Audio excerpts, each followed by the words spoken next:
Hello बच्चों, कैसे हो आप। मैं आशा करती हूँ कि आप सभी अच्छे होंगे। बच्चों, अब हमारा संस्कृत में समास टॉपिक चल रहा है। बच्चों, समास का अर्थ, समास के प्रकार मैं इससे पहली वीडियो में बता चुकी हूँ। और हमारा एक फर्स्ट जो समास है अव्ययभाव समास, वो भी हमारा लास्ट वीडियो में हो चुका है। आज हम अपना सेकंड टॉपिक है हमारा तत्पुरुष समास। तो बच्चों, आज हम पढ़ेंगे तत्पुरुष समास। तो सभी बच्चे अपनी नोटबुक लेकर के बैठें और जो बातें या हिंट्स मैं आपको दूं उसको नोट करते जाएं। तत्पुरुष समास में बच्चों सबसे पहले आप इसका सूत्र नोट करेंगे। सूत्र है बच्चों, उत्तर पद प्रधान है तत्पुरुष है। अर्थात जिसमें उत्तर पद प्रधान होता है वो तत्पुरुष समास होता है। परिभाषा नोट कर लेंगे सभी बच्चे। जब समस्त पद में, समस्त पद क्या है बच्चों, यहाँ पे जो हमारा समासिक पद है, ठीक है, उत्तर पद के अर्थ की प्रधानता हो और पूर्व पद में द्वितीय से सप्तमी विभक्ति तक का लोप हो तो वहां पर तत्पुरुष समास होता है। तो बच्चों, जहां पे आपने ये देखा कि जो हमारा पूर्व पद है, यानी जो हमारा पहले वाला पद है, पहले वाला शब्द है, उसमें द्वितीय से सप्तमी विभक्ति, तो विभक्ति आप सभी जानते होंगे, आपने संस्कृत में पढ़ रखी होगी कि विभक्तियां क्या होती हैं, कारक क्या होते हैं और उनके चिन्ह क्या होते हैं। बच्चों, जो विभक्ति, कारक और चिन्ह की टेबल है वो आप अच्छे से लर्न कर लेंगे। वही चीजें हैं हमारी यहाँ पे जो तत्पुरुष समास है उसमें हम प्रथमा विभक्ति को छोड़ देते हैं, द्वितीय विभक्ति याद रखेंगे। द्वितीय विभक्ति से सप्तमी विभक्ति तक के जो चिन्ह होते हैं, ठीक है, उनका लोप होता है, वहां पर तत्पुरुष समास होता है। यदा, जैसे, एग्जाम्पल नोट करेंगे, ग्रामम गते हैं, ये हमारा समासिक पद है। विग्रह क्या होता है इसका, ग्रामम गते हैं। तो इसमें हमारा जो ये वर्ड है, ये जो शब्द दिया हुआ है, ग्रामम गते हैं, ग्रामम गते हैं विग्रह है, तो इसमें कौन सा समास है, द्वितीय तत्पुरुष समास। ठीक है, अभी मैं एक एक जो तत्पुरुष समास के भेद है वो अच्छे से आपको क्लियर करा दूंगी। तत्पुरुष समास वाले जो शब्द होते हैं बच्चों, शब्द रूप सभी विभक्तियों में चलते हैं। ठीक है, तत्पुरुष समास वाले शब्द रूप सभी विभक्तियों में चलते हैं। इसमें लिंग, विभक्ति तथा वचन का प्रयोग उत्तर पद के अनुसार ही किया जाता है। ठीक है, अब सबसे पहले देखेंगे बच्चों, यहाँ पर हम तत्पुरुष समास के जो मुख्य रूप से भेद हैं वो कितने हैं, नोट कर लेंगे इस चीज को। तत्पुरुष समास के मुख्य रूप से कितने बच्चों, दो भेद होते हैं। सबसे फर्स्ट है, पहला नोट करेंगे, व्यधिकरण तत्पुरुष समास। सेकंड, समानाधिकरण तत्पुरुष समास। देखिए बच्चों कि जो हमारा व्यधिकरण तत्पुरुष समास है वो क्या है, जिस समास में प्रथम तथा द्वितीय पद, कौन सा, प्रथम पद और द्वितीय यानी उत्तर पद, दोनों भिन्न भिन्न यानी अलग अलग विभक्तियों में होते हैं, उसे व्यधिकरण तत्पुरुष समास कहते हैं। यानी जो हमारा कोई पद होता है, प्रथम पद और उत्तर पद में दोनों में अलग अलग विभक्तियां होती हैं, तो उस कंडीशन में हमारा व्यधिकरण तत्पुरुष समास होता है। यदा, जैसे, राज्ञ है पुरुष है, राज पुरुष है। अब देखेंगे हम कि किस प्रकार से हम देखेंगे कि इसमें कौन सी विभक्ति है। तो बच्चों यहां पे देखिए आप,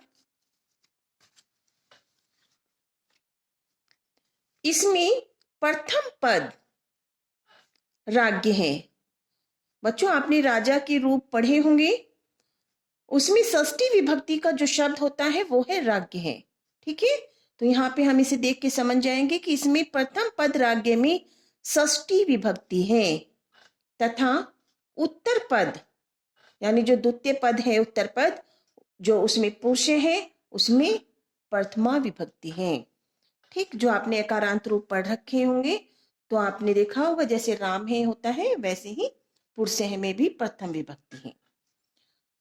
ये चीज आपको पता चल गई है बच्चों कि व्यधिकरण तत्पुरुष समास क्या होता है, कि जिस समास में जो प्रथम और उत्तर पद होते हैं दोनों में अलग अलग विभक्तियां होती हैं वहां पर व्यधिकरण तत्पुरुष समास होता है। जैसे हमने अभी एग्जाम्पल लिया था राज्ञ पुरुष है राज पुरुष है का। ठीक है, अब बच्चों हम इसके जो मुख्य भेद हैं वो आपके लिए लिख लीजिए। व्यधिकरण तत्पुरुष समास की मुख्यतः 6 भेद हैं। फर्स्ट, द्वितीय तत्पुरुष समास, नोट करेंगे। द्वितीय तत्पुरुष समास। सेकंड है तृतीय तत्पुरुष समास। थर्ड, चतुर्थी तत्पुरुष समास। फोर्थ, पंचमी तत्पुरुष समास। फिफ्थ, षष्ठी विभक्ति जो हमारी होती है वो है षष्ठी तत्पुरुष समास। 6, सप्तमी तत्पुरुष समास। तो ये बच्चों आपकी जो विभक्तियां होती है प्रथमा द्वितीय तृतीय चतुर्थी पंचमी षष्ठी सप्तमी, तो यहाँ पे ध्यान रखेंगे द्वितीय विभक्ति से सप्तमी विभक्ति तक जो चिन्ह होते हैं उनका लोप रहता है और वहीं पर हमारा व्यधिकरण तत्पुरुष समास होता है। ठीक है, तत्पुरुष समास में बच्चों विभक्तियां लुप्त रहती हैं जो हमारे विभक्ति चिन्ह होते हैं। कैसे, अब देखेंगे बच्चे ध्यान से, नोट कर लीजिए। प्रथम पद जिस विभक्ति में होगा वह उसी से संबंधित तत्पुरुष समास कहा जाएगा। यानी जो हमारा प्रथम पद होगा उसमें जो विभक्ति होगी उसी के अनुसार हम तत्पुरुष समास के भेद को ज्ञात करते हैं कि उसमें द्वितीय तत्पुरुष समास है या चतुर्थी तत्पुरुष समास है या सप्तमी तत्पुरुष समास है।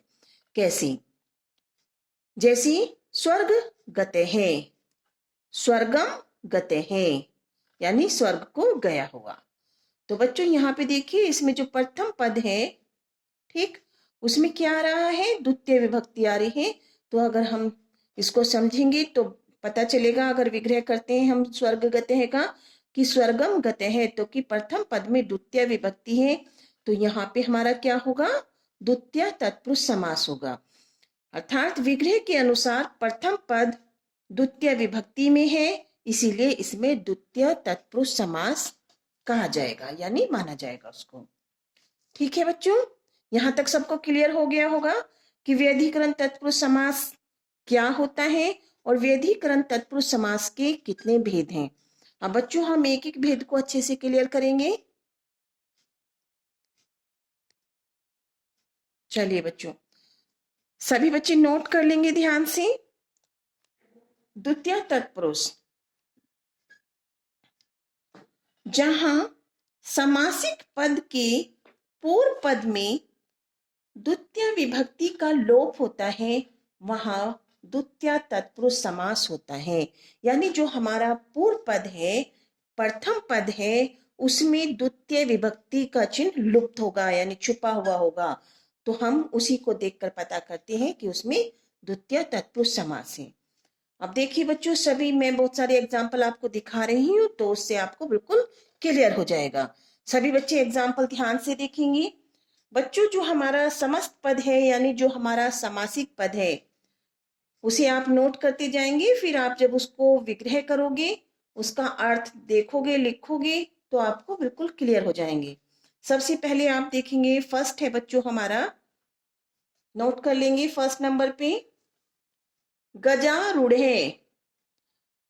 गज, यहाँ पे बच्चों संधि हो रही है, गजारूढ़े यानी, ठीक, गजे मीन्स क्या होता है, हाथी। ठीक है, अब विग्रह करेंगे तो देखेंगे तो यहाँ पे द्वितीय विभक्ति का चिन्ह है गजम, ठीक, गजल आरूढ़ है अर्थात हाथी पर सवार। यहाँ पे ये चिन्ह नहीं देखेंगे, जो हमारा विग्रह वाले चिन्ह होते हैं जिसमें जो विभक्ति चिन्ह है, हम उसके अनुसार ही उस समास को ज्ञात करते हैं। ठीक है, कभी आप हिंदी अर्थ के आधार पर देखें कि जो में पेपर होता है वो कहाँ पे आता है, तो उसके अकॉर्डिंग आप नहीं करेंगे। जो समास विग्रह में जिस विभक्ति का लोप हो रहा है उसी के अनुसार आप उस समास को समझेंगे कि हम इसमें कौन सा समास है। सेकंड शब्द देखेंगे बच्चों, नोट कर लेंगे, शरणागत है। ठीक, विग्रह शरणम आगत है। यहाँ पे भी द्वितीय विभक्ति आई है। जैसे आपने बहुत सिंपल से आपने राम के रूप भी पढ़ रखे होंगे, तो क्या होता है प्रथम विभक्ति में, राम है रामो रामः, ये हमें यूज नहीं करनी है। द्वितीय विभक्ति क्या होती है, रामम। तो यहाँ पे देखिए द्वितीय विभक्ति का चिन्ह आ रहा है शरणम, आगत है अर्थात शरण में आया हुआ। समझ में आ रहा है बच्चों सबको? नोट करते जाएंगे।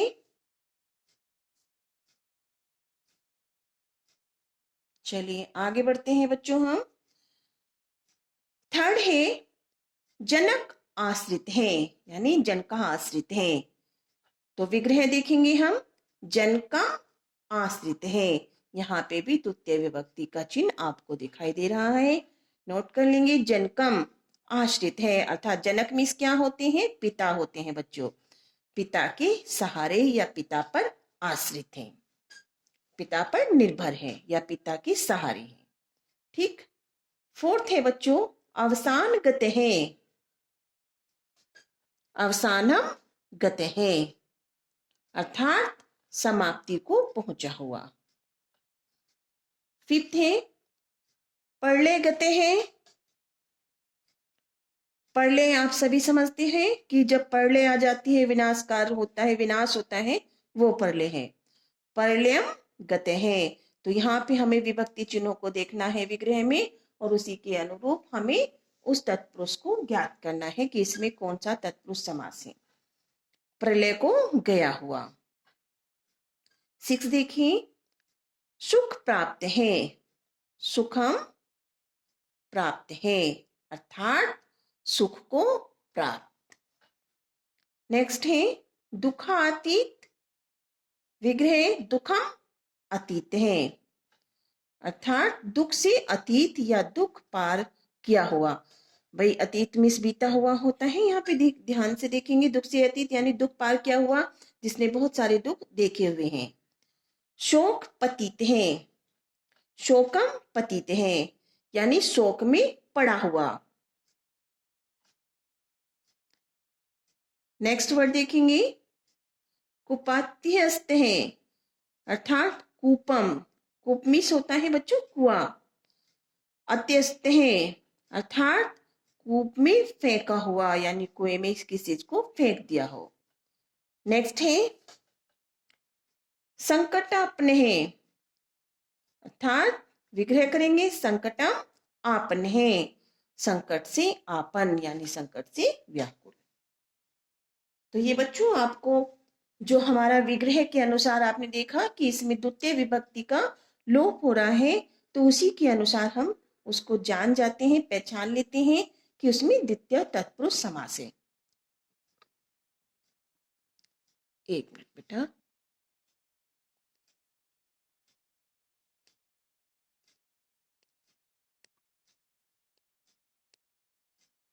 अब हम देखेंगे बच्चों तृतीय तत्पुरुष समास। तृतीय तत्पुरुष समास की परिभाषा भी सेम वैसे ही होगी बच्चों। जब समासिक पद के पूर्व पद में तृतीय विभक्ति का लोप होता है तो वहां पर तृतीय तत्पुरुष समास होता है। ठीक है, कैसे किस प्रकार से, भाई तृतीय विभक्ति का आपको बच्चों इनको समझने से पहले जो हमारे शब्द रूप होते हैं या सर्वनाम रूप होते हैं उनको बहुत अच्छे से आपको लर्न करना है बच्चों। जब आपको रूप याद होंगे तभी आप संस्कृत की व्याकरण को अच्छे से समझ सकते हैं। रूप भी मैं आपको कराऊंगी कि कौन कौन से रूप वेरी इंपॉर्टेंट होते हैं, जिनमें से नेक्स्ट जैसे लास्ट ईयर क्वेश्चंस में आते भी हैं और आ सकते हैं। तो जो इजी हैं वो सबसे पहले आप याद करना शुरू कर दीजिए। देखिए, यदा, समस्त पद या समासिक पद, समास विग्रह और अर्थ। देखिए, फर्स्ट शब्द है बच्चों हमारा धनहीन है, अर्थात धन से आप समझ जाते हैं धन रुपया पैसा होता है, हीन का मतलब क्या होता है बच्चों, कमी होना किसी चीज की। धनेन हीन है, धनेन हीन है यानी धन से हीन। सेकंड, सराहत है, सरेण आहते, आहत का मतलब होता है बच्चों चोट पहुंचना, घायल होना, और सरेण मीन्स होता है बाण बच्चों, तो बाण से घायल। धर्म रक्षित है, धर्मेण रक्षित है यानी धर्म से रक्षित। फोर्थ है परशु छिने, छिन का मतलब होता है बच्चों काटना किसी चीज को। परशुना, परशु आप जानते हो क्या होता है, फरसा होता है, जैसे परशुराम जी रखते थे, ठीक। परशुना छिन्हे, फरसे से काटा हुआ। तो बच्चों आप यहाँ पे देखेंगे कि इसमें हमारा क्या है, तृतीय विभक्ति आ रहा है, जैसे सरेण, एण, ठीक है। तो यहाँ पर हम उस चीज से पहचानेंगे कि हाँ यहाँ पर तृतीय तत्पुरुष समास है। धन से हीन, सराहत यानी शरेण आहत, धर्म रक्षित है अर्थात धर्मेन रक्षित है, परशु छिन है यानी परशुना छिन है, जो फरसे से काटा हुआ हो। तो बच्चों जैसे आपने राम के रूप पढ़े होंगे तो तृतीय विभक्ति में क्या आता है, रामेण, एन आता है, जैसे बालकेन, ठीक है। तो आप उसी विभक्ति चिन्हों को देख करके विग्रह में भी आप जब विग्रह करोगे तो आप जो शब्द है उसके अर्थ से भी आपको हेल्प मिल जाती है, अगर आपको उसका हिंदी अर्थ मालूम है। जैसे धनहीन है, धन से हीन, तो आप तुरंत कर देंगे कि भाई धनेन हीन है अर्थात धन से हीन, अर्थात हमारा इसमें क्या है, तृतीय तत्पुरुष समास है। तो बच्चों जो मैं आपको समास करा रही हूँ उसी साथ के साथ आप नोट करते जाएं ताकि आपको उनको समझने में फिर आगे कोई परेशानी ना हो। बच्चों वैसे मैं लास्ट टाइम में जब आपके एग्जाम टाइम आएंगे तो उससे पहले आपको शॉर्ट ट्रिक भी दूंगी ताकि आप और भी अच्छे से उन टॉपिक्स को क्लियर कर सकें। चलिए बच्चों आप आगे बढ़ते हैं। हमारा अगला है बच्चों समास, नोट करते जाएंगे, चतुर्थी तत्पुरुष।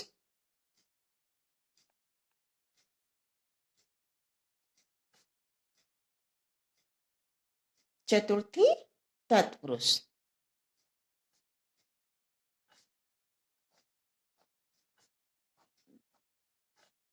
चतुर्थी तत्पुरुष की परिभाषा सीमा आप ऐसे जैसे मैं बता रही हूं नोट करिए बच्चों। जब समासिक पद के, जब समासिक पद के पूर्व पद में चतुर्थी विभक्ति का लोप होता है तो वहां चतुर्थी तत्पुरुष समास होता है। अब बच्चों इसी प्रकार से आप क्रम संख्या नोट कर लेंगे, मैं आपको वर्ड्स बता रही हूं और उनका विग्रह समझा रही हूं। सबसे पहले आप क्रम संख्या, समस्त यानी समासिक पद,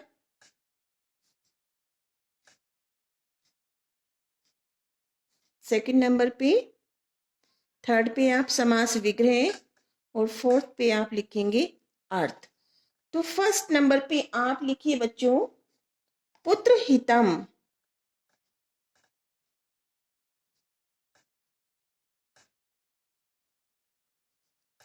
पुत्र हितम, पुत्राय हितम, अर्थात पुत्र के हित के लिए, हित में होता है बच्चों कल्याण, तो किसके हित के लिए, पुत्राय, पुत्राय हितम, अर्थात पुत्र के हित के लिए। चतुर्थी विभक्ति का हमारा जो चिन्ह होता है, कारक चिन्ह बच्चों, क्या होता है? के लिए। ठीक है, तो इसे मैं और अच्छे से एक्सप्लेन करूंगी नेक्स्ट वीडियो में बच्चों। तो बच्चों मैं आशा करती हूँ कि आप सबको मैं इतने अच्छे से समझा रही हूँ, आपको बहुत अच्छे से समझ में आ रहे होंगे समास। फिर भी अगर आपको किसी वर्ड में कोई डाउट रहता है तो आप कमेंट बॉक्स में जाकर के उसको नोट करिए, ताकि मैं आपकी जो भी आपकी डिफिकल्टी आ रही है उसको दूर कर सकूं। बच्चों मैं आशा करती हूँ कि आपको मेरी वीडियो बहुत अच्छी लग रही होंगी, तो प्लीज आप मेरे चैनल को सब्सक्राइब करें और प्रत्येक वीडियो को लाइक करें बच्चों, और कमेंट अवश्य दें ताकि मुझे मोटिवेशन मिलता रहे और मैं आपको अच्छा अच्छा मैटर प्रोवाइड कराती रहूं। जो सबसे बेस्ट होगा वो मैं आपको देने का प्रयास कर रही हूँ बच्चों, ताकि आपको कोई भी परेशानी अपने संस्कृत सब्जेक्ट में नहीं आए। आपको बहुत अच्छे से समझा रही हूँ बच्चों, अगर फिर भी आपको कोई दिक्कत रहती है तो आप प्लीज कमेंट बॉक्स में जाकर के उस चीज को नोट कर दें। थैंक यू बच्चों।